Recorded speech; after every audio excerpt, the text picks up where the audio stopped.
Oke, kembali lagi di channel Cuma Hamba. Cuma hamba. Cuma Hamba. Kali ini ada tamu, Kak. Tamu tapi rasa tuan rumah. Ya, teman-teman, kali ini Perkenalkan dulu. iya, kita kedatangan teman sahabat atau ini. Saudara. Ya, mungkin Bro mesti perkenalan dulu. Nama. Perkenalan. Ya, nama Landi Ardi Christian. Status apa ini? Status pemain. Kira status hamba Tuhan. Semua hamba Tuhan. Lajang atau Ya, status ya freelance lah. freelance. masih available jadi. Oke, mungkin kali ini Tora akan membahas ya, mungkin teman-teman sudah lihat di thumbnail judulnya Jumat Jalan-Jalan. Cuma jalan-jalan. Jalan. Ini sih dalam konteks tamu kita hari ini orang yang suka nomaden lah, berpindah-pindah tempat Ya. dari daerah satu ke daerah yang lain. Nah, dan mungkin ada istilah yang apa? Pindah-pindah ini apa namanya? Traveling. Traveling. Jadi Traveling. bagaimana? Mungkin banyak pertanyaan atau ada teman-teman yang mungkin punya kehidupan hampir sama dengan Landi, dan mungkin bagaimana mau dalam konteks berjemaat begitu dah. Iya. Saya ada pertanyaan, kan dia tidak menetap di satu tempat. Heeh. Nah, bagaimana dia punya, kan orang harus ada kayak digembalakan. Iya. Nah, tuh. Iya. Bagaimana kalau dia ini pindah-pindah, Kak? Ya mungkin pertanyaan awalnya begitu saja sih. Jadi langsung ke saya. Iya, ya langsung aja ke yang punya channel. Channel. Iya. Ya jadi memang seiring perkembangan zaman, ya kan, profesi itu kan bisa berubah-ubah. Oh iya. Apalagi sekarang dengan adanya media sosial dan dunia digital ini, apalagi kalau kita lihat di fenomena yang terjadi sekarang, kan banyak bule-bule, bukan cuma sekarang sebenarnya, udah dari belasan tahun lalu banyak bule-bule itu tinggal di Bali. Ya, orang Manado bilang dia mencari di Bali. Nah, ya ini kita membahas secara umum dulu ya. Iya. Dia citizennya mungkin orang Australia, orang Perancis, orang Amerika, tapi sekarang punya tempat tinggal di Bali. Ada yang sudah 5 tahun, 10 tahun, 12 tahun, nah gitu kan. Nah, saya mau bicara dulu, maksudnya perkembangan zaman memang memungkinkan hal itu terjadi. Nah, sekarang sebagai seorang anak Tuhan, orang Kristen gitu, apakah dengan paradigma harus menetap di gereja, akhirnya profesi-profesi yang seperti itu berarti anak Tuhan nggak boleh gitu? Oh iya. Ya kan? Istilahnya. Ada kan traveler kan yang memang dia review satu tempat, dia lihat di Bali keindahan alam, kemudian dia review, dia dapat endorse, dari situ dia penghasilan, ya kan. Sekarang banyak yang begitu kan. Konten kreator juga banyak yang begitu. Nah, dia rasa kalau dia harus pulang ke base campnya dia, ke rumahnya dia, itu kan costnya sudah tinggi. Sedangkan tempat-tempat tertentu itu kayak Bali begitu kan, kalau dia explore kadang nggak bisa cuma 1-2 hari gitu kan. Ada bisa satu. Nah, ini sebenarnya mau mesti tanya di pengalamannya bagaimana Iya, gitu. itu nanti, Kak. Nah, dalam konteks dia sebagai anak Tuhan, sebagai orang Kristen, berarti kalau harus digembalakan dalam satu gembala yang misalnya areanya di Jakarta atau di Palembang atau di Manado, berarti dia nggak bisa profesi seperti ini dong, ya kan? Iya. Kalau secara logis, Logika. Kita harus lihat dari situ dulu. Memang kalau mau ditarik lagi, kenapa? Ya artinya kan jemaat itu berjemaat, dia pindah satu gereja ke gereja lain, atau dia berpindah-pindah, itu juga banyak alasan sebenarnya. Iya. Tapi ini kan kita bicara dalam pekerjaan. kerjaan. Jadi kalau saya sih ya gambarannya begitu dulu. Nanti cerita dulu pengalamannya supaya supaya tahu lah gitu. Kalau saya bilang oh nggak boleh, boleh, nah, itu so Belum tahu dia punya. sudah habis nanti Iya. podcast. Oh iya bro, boleh maju sedikit tuh. Oke. Ya. Audio kurang bagus, siapa tahu nanti ada yang boleh sumbang. Iya betul. Mungkin bro pengalaman bagaimana ini selama ini kayak mungkin pindah-pindah alasannya apa dulu orang. Oh ya. Jadi jujur aja pengalaman untuk sampai akhirnya bisa terjun di pekerjaan kayak gini juga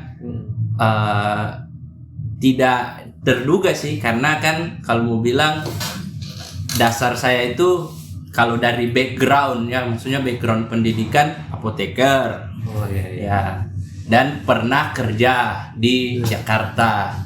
Jadi selama 1 tahunan lah kerja, tapi ada prosesnya gimana waktu itu ya, kalau mau dibilang dapat sakit lah.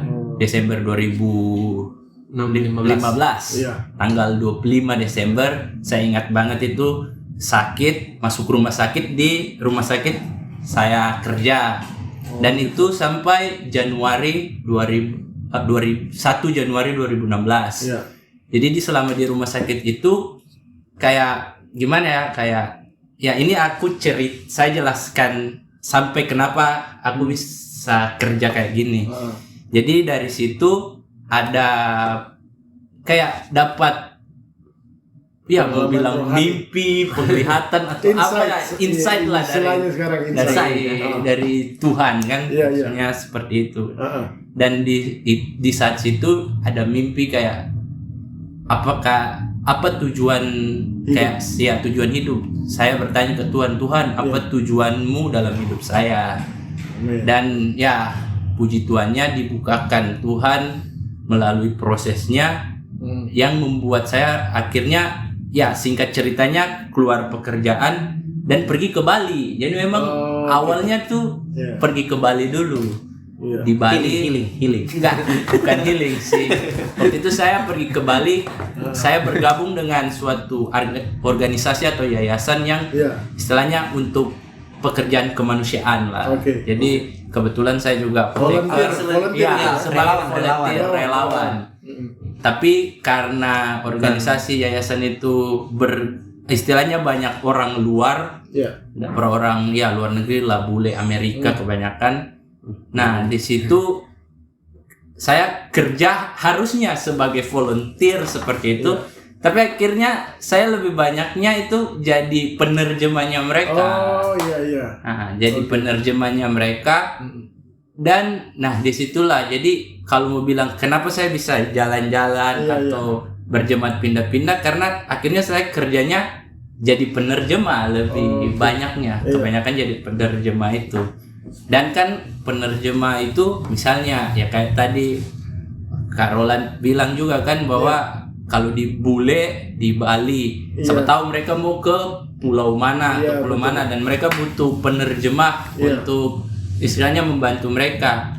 Kebetulan link saya di sekitaran seperti itu, dan mereka telepon kasih tahu butuh bantuan, dan itu kadang bisa 2 bulan, bisa 3 bulanan, seperti itu. Itu kurang lebih lah, maksudnya sampai saya bisa kerja seperti ini. Tapi basicnya itu tadi. Cuma kalau saya dalam konteks judul jalan-jalan, nah itu dapat kerjaan itu lalu ibadahnya begitu. Nah itu kan, ya jadi ya seperti saya bilang, pernah saya di Bekasi cuma 2 bulan, Bali 2 bulan, Lombok ya ada 3 bulanan lah, berapa. Ya saya beribadah di gereja ya, yang dimana saya dapat gereja hari Minggu. Tapi itu kadang juga nggak dapat gereja, yang nggak masuk ibadah seperti itu. Tapi ada kalau berdosa ini gimana Kak?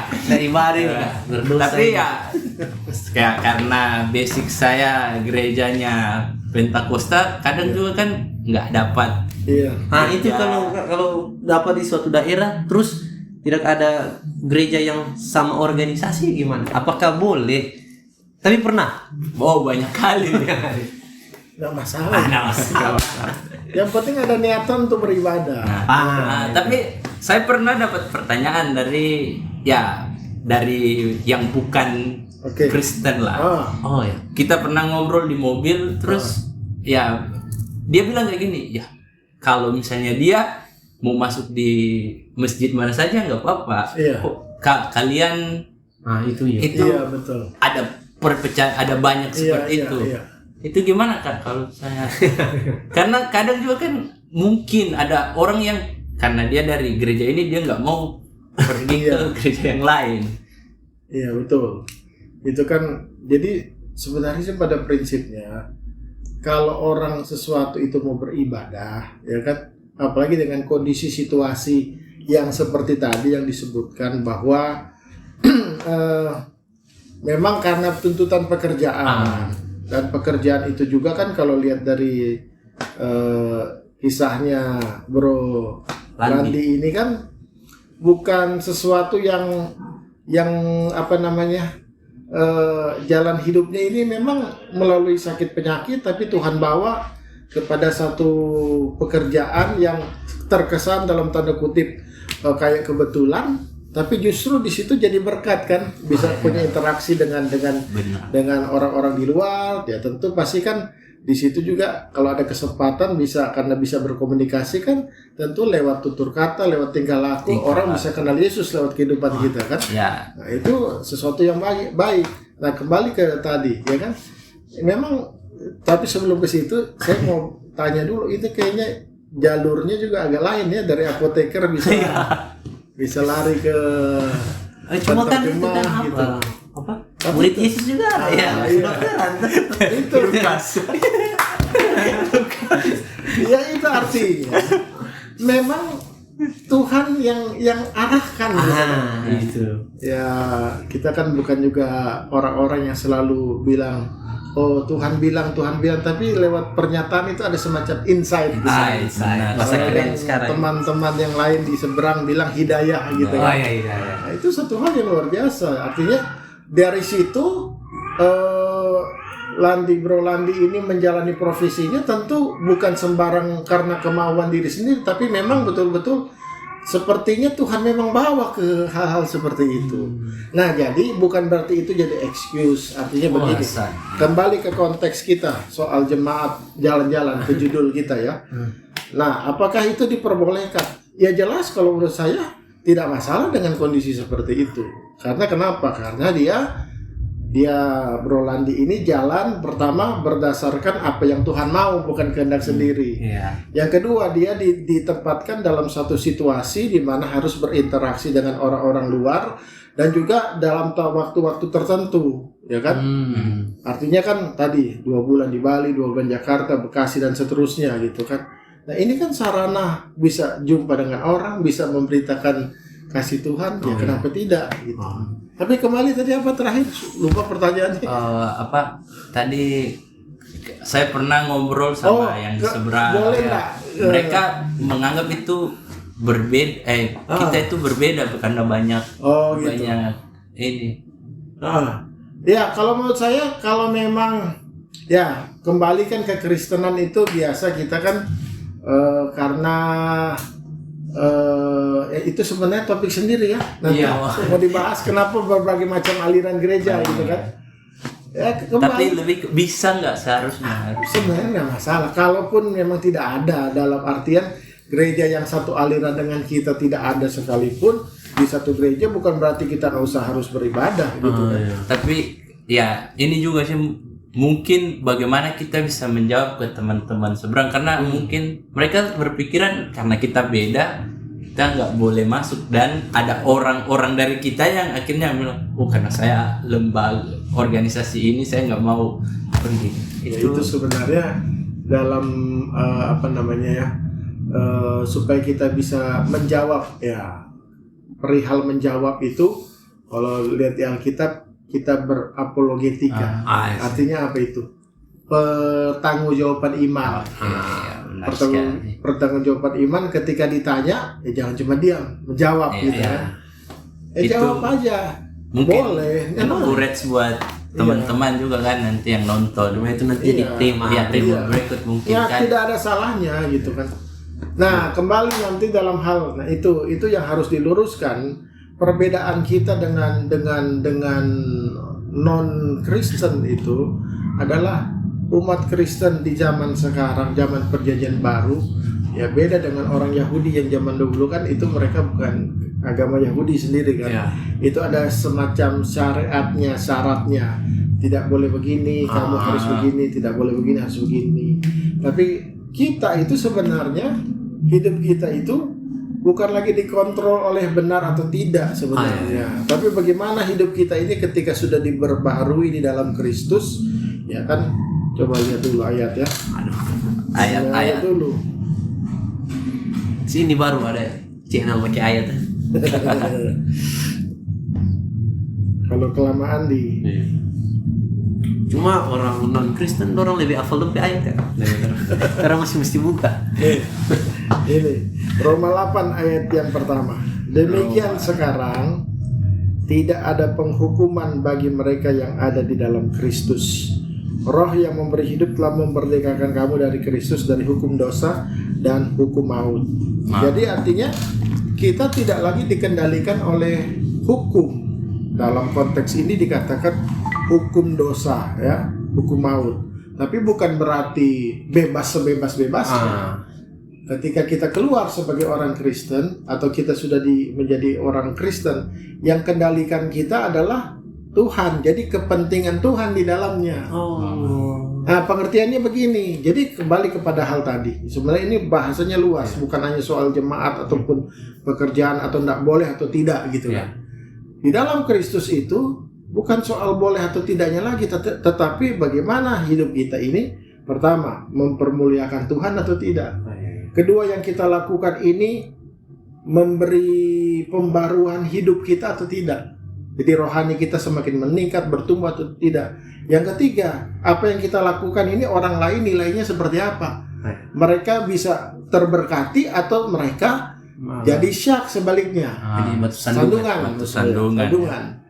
Nah, itu juga batu sandungan itu nanti ada hal-hal yang secara detail lagi perlu kita terima lagi, catat. Tapi intinya ya kalau dalam menjawab bilang aja boleh, nggak masalah. Tidak masalah. Yang penting kalau tidak ada ya biasanya kan penjelasannya ya karena saya alirannya begini, tapi sebenarnya tidak masalah begini. Nah, tapi nanti kan berkembangnya mereka nanya lagi, kenapa bisa panjang-panjang ini ada aliran ini, ada ini itu. Cuma kan ya panjang lagi. Tapi intinya kalau boleh tidak boleh ya namanya ibadah, tidak ada yang dilarang. Bagaimana ini Kak? Mau tanya dia kan? Ya tadi kan bilang sering ibadah di yang bukan satu organisasi. Iya. Jadi kan setiap organisasi juga punya sakramen, punya tata cara itu kan ada aturan. Bagaimana itu bro pengalaman? Ya, mungkin jadi, ada. Ya, memang sih saya pernah ke suatu gereja, ya nggak usah sebut juga. Waktu itu di Makassar. Datang sama teman-teman. Pada saat di sana ada perjamuan. Nah, perjamuan. Ya, kalau dari saya kan istilahnya dari gereja Pantai Kosta itu ya kita sah-sah aja terima perjamuan. Tapi kan saya kurang tahu istilahnya syarat untuk dari gereja itu untuk terima perjamuan, dan kelihatan canggung. Jadi akhirnya kita ada bertiga kelihatan yang sudah dewasa tapi tidak terima perjamuan, dan kita ketawa-ketawa gitu. Itu mungkin salah satu alasan kenapa gereja aliran A lebih memilih beribadah di aliran tersebut. Ada syarat. Bisa menjawab yang tadi. Sebenarnya tidak jadi masalah. Kita yang suka beribadah tidak jadi masalah. Cuma kan di sisi lain yang di sebelah sana yang orang yang kita beribadah itu yang sudah ada syarat-syarat ketentuan di sana akan lihat ini orang kok nggak tahu begini, harusnya harus maju, harusnya ada kan bicara yang perjamuan saja untuk hostingnya ternyata katanya nggak boleh digigit kan, mesti di atas itu ada aliran ya. Makanya ada. Dengan saya banyak itu pun saya dapat pengalaman. Saya baru tahu Kak itu. Jadi itu kan akan jadi awkward ya, jadi akan aneh. Dia lebih baik akhirnya kita memilih ya sudah nggak usah nggak usah ikut lah. Nah, ketika kita nggak usah ikut, orang akan nilai gitu. Ih, kok kenapa dia sih? gereja. Akhirnya lebih memilih ya sudah, nggak usah masuk lah kalau begitu, gitu kan? Karena memang seperti itu. Jadi sebenarnya tidak ada batasan. Cuma kadang-kala tuntutan sosial lah yang membatasi kita untuk beribadah.